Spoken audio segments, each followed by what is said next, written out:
बेटा आज हम करेंगे माँ जीवन संचालिका। इसके मौखिक और दीर्घ हमने काफ़ी टाइम पहले मैंने वीडियो अपलोड की थी, तो आज हम इसके दीर्घ करेंगे।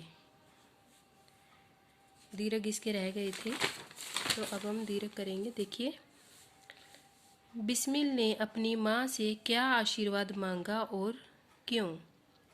इसका उत्तर है, बिस्मिल ने अपनी माँ से आशीर्वाद मांगते हुए कहा कि अंतिम समय में भी मेरी हृदय विचलित ना हो, क्योंकि वह माताओं की माता भारत माता के चरणों में अपने जीवन को समर्पित कर चुके थे और उन्हें फांसी की सजा सुनाई गई थी। सेकंड है, बिस्मिल ने ऐसा क्यों माना कि वे अगले कई जन्मों तक अपनी माँ से ऋण नहीं हो पाएंगे? सविस्तार लिखिए। यह सर्वथा सत्य है, क्योंकि प्रत्येक बालक माँ का ऋणी होता है। बिस्मिल की माँ ने उनके जीवन में जिन मूर्तियों का समावेश किया, उनके जीवन को नई दिशा तथा आत्मिक उन्नति प्रदान की। वह प्रशंसनीय और सभी माताओं के लिए प्रेरणादायक है, परंतु बिस्मिल की विवशता थी कि वे अपनी माता के लिए कुछ ना कर सके, बल्कि अपना जीवन भारत माता को समर्पित कर दिया।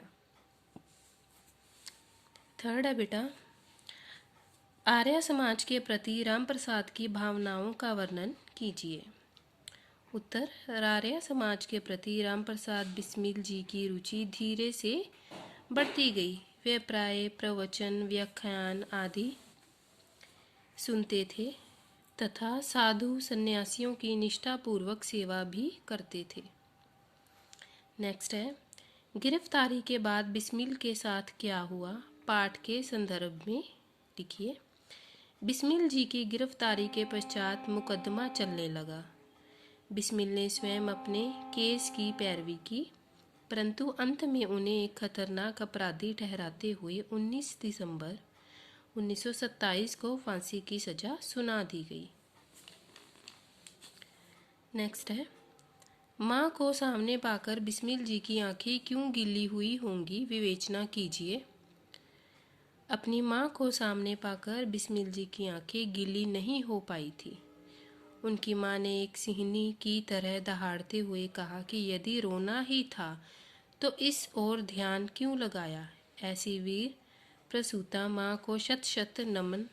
संभवत भारत माता पर अपनी जान कुर्बानी करने वाले वीर बिस्मिल की आंखें यह सोचकर गीली हो गई कि मैं अपनी माँ के लिए कुछ ना कर सका।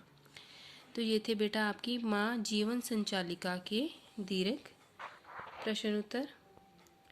इसके रह गए थे, तो आज ये चैप्टर भी हमारा कंप्लीट हो गया। Okay, thank you.